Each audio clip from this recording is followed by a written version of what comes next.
let's actually get to Ohio State here. So they finished 7th in the college football playoff ranking, the final college football playoff ranking. They'll take on Missouri in the Cotton Bowl. That's December 29th. And Eli Drinkwitz had some interesting quotes as he was being interviewed. Let's just say we don't have to even say what they are. You can find them online if you want. So he's being interviewed after this was released. Kyle McCord, however, enters the transfer portal. So your starter for the entire year, who was in a QB competition with Devin Brown coming into the season, wins the job, takes them undefeated till that final week of the season and loses by just 1 score to Michigan and decides, you know what, I think I'm going to look elsewhere. Now, the reports are Nebraska is the highest on his list. Nebraska has the highest chance of securing his services. That could be an interesting fit. We can get to that in a second, but a little surprising. I know we were both at least taken aback to see that Kyle McCord this quickly enter the transfer portal and really decided to leave Ohio State behind. Yeah, I mean, some of this stuff makes me scratch my head with the transfer portal. And again, I think on the surface, I agree with it. I think it's good. I think it's positive, but there's a lot of underside to it that I don't think is great. But I don't have all the information in this. I don't think this is not just a situation. Well, it's certainly not a situation where Kyle McCord is a quarterback like Joe Burrow was when he left Ohio State because he couldn't get on the field. Right. And he wanted to go somewhere to play. He was the starting quarterback. He won the quarterback battle. He was better than Devin Brown, and he went undefeated and played well in a couple big moments. And then, they lost the game to Michigan. Not coincidentally, C.J. Stroud, who's lighting up the NFL right now, went 0-2 against Michigan. Okay.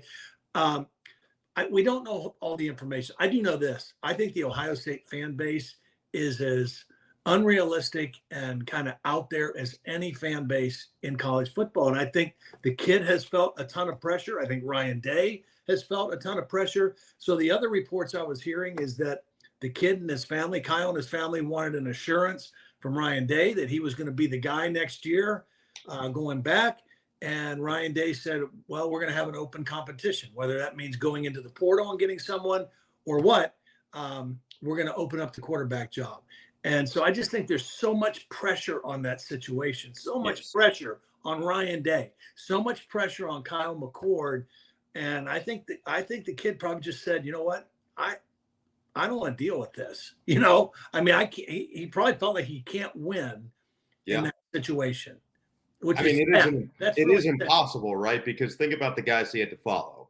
He had Justin Fields, who led them very close to a legitimate national championship victory. And now C.J. Stroud, who you mentioned, he's going to run away with the AFC Rookie of the Year, Offensive Rookie of the Year in the NFL. He's been unbelievable for the Houston Texans. So you're following those two, not to mention what they had even before that when Ryan Day just took over for Urban Meyer in the middle of the season. Dwayne Haskins was one of the best quarterbacks in the entire country the year he started at Ohio State. So they've had a lineage now in the last couple of waves and eras. And to your point, Joe Burrow couldn't even get on the field. So we're talking about high-level talent. We're talking about high-level achievement.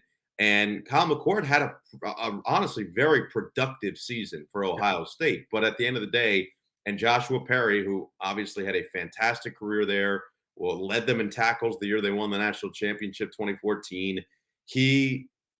I remember what he said to us earlier in the year, and he's right, obviously. He's from the area. He grew up around it. He knows what the expectations like in Columbus. He said that they could have won the national championship last year, which obviously they were, as close as any team in the country. They were 1 point shy of beating Georgia, field goal kick away of beating Georgia, getting to the national championship. And a lot of people believe they would have beaten TCU with ease the way that Georgia did.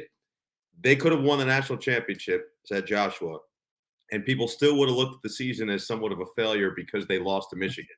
So it's just there's a lot of layers there. There's a weird dynamic there of expectation. And to your point, like Ryan Day has lost, 7 games in 5 years? I mean, he's been stupendous. Stupendous. Like, I just don't think people recognize what they have until it's gone.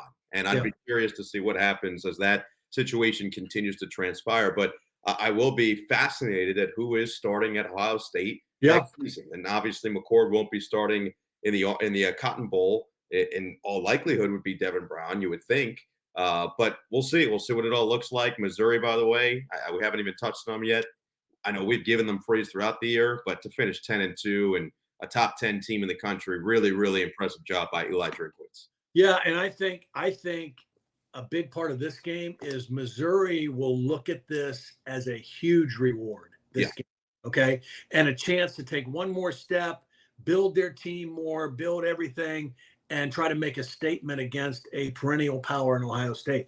You know, what will the mindset of Ohio State be? Will there be guys that will decide, you know, maybe more guys to jump in the portal, guys decide they're not going to play in this game because they're going to get ready for the NFL, you know? So I don't know exactly what that Ohio State roster is going to look like going into the Cotton Bowl, and don't know what their mindset will be. I'm pretty confident, though, that the Missouri mindset will be, you know, this is a chance for us to take another big step after a great season and build momentum going into next year.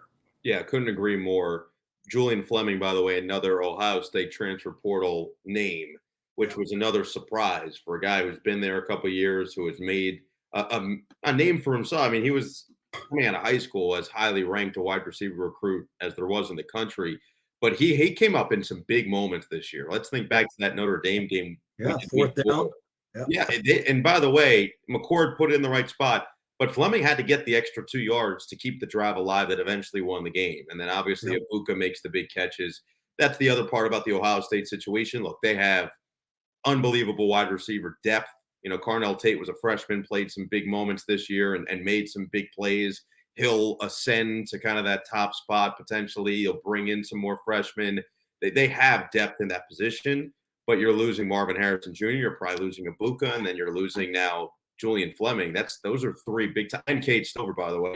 That's 4 big time targets for a quarterback. So interesting situation.